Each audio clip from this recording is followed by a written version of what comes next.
So I was reading something this morning, preparing for my lesson that I'm going to teach later today about the Sabbath day. And I'm going to read a section in the book of Nehemiah, chapter 13, in my sermon.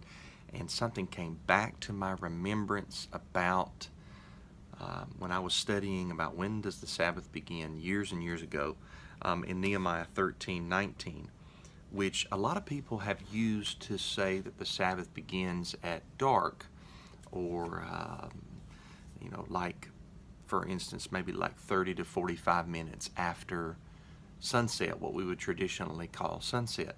And here on my computer I have Nehemiah 13:19, King James Version, where it says, "And it came to pass that when the gates of Jerusalem began to be dark before the Sabbath, I commanded that the gates should be shut, and charged that they should not be opened till after the Sabbath." And so I remember when that verse was brought to me, and on the surface it looks like, okay, it's got to be completely dark. The sky has to be completely black for the Sabbath to be here, and then completely black for the Sabbath, obviously, to be over on the flip side.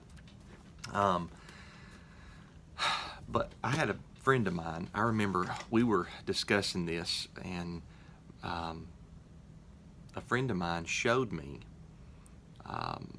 something that he had been researching, and neither one of us really knew it, and then he brought it to my attention, and then it became so crystal clear as to what the text was actually saying. And if you take the time to read this verse in a few different Bible translations, it will be helpful to you. And I would encourage you to always do that when you're studying a Bible verse. At BibleHub.com, I think there's 27 different Bible translations where you can pull up a verse and it'll have it in 27 different translations. Now, a lot of the 27 will read the same, but what you have there is you have translations at different ends of the spectrum. Like, you'll have literal wooden translations. I don't really like the word literal, but you'll have more word for word wooden translations like the King James Version or the New American Standard Bible. And then on the other end, like, you'll have paraphrases or more meaning for meaning translations, like the New Living Translation or the NIV.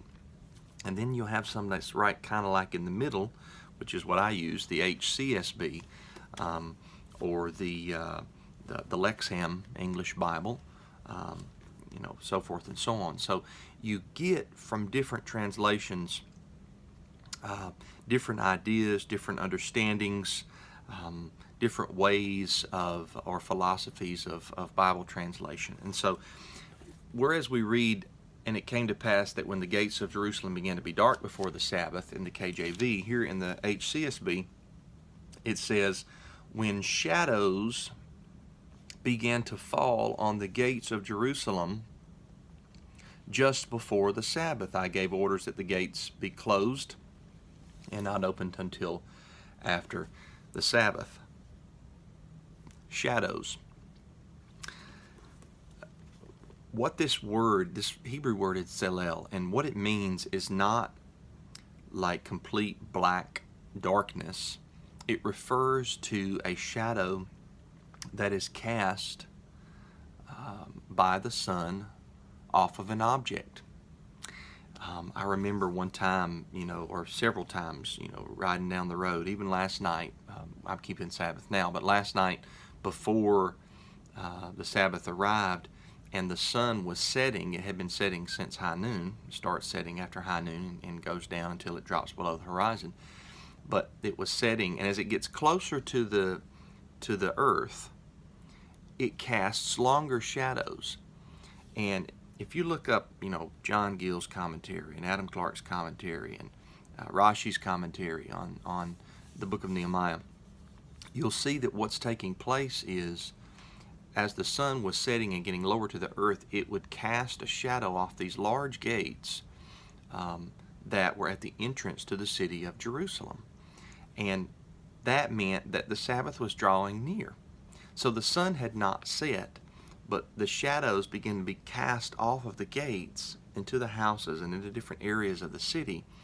And Nehemiah knew, okay, the Sabbath is drawing near. So as the sun drops low, you may have an hour tops until the Sabbath gets there. It's what we would call the 11th hour of the day, determined by the position of the sun in the sky.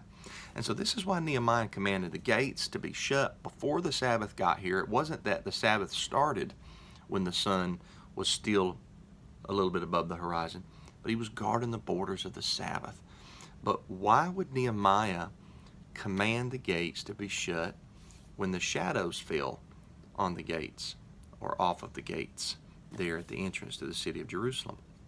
Well, it was because the Sabbath was going to begin at sundown, when the shadows would go away. No more sun, no more shadows. Okay, so the Sabbath began prior to complete black darkness, and therefore it would end on the flip side prior to complete and black darkness. That's something to do some research and study about. That's Nehemiah chapter 13, verse 19. Don't take my word for it. Look it up in different translations. Consult some good old commentaries, and I think that you'll be surprised at what the scriptures have to say. So thought I'd do a video while it was fresh on my mind. Hadn't thought about it in a while, but it's reading Nehemiah, it came back to my mind. Hope you have a good day. Be blessed. Shalom.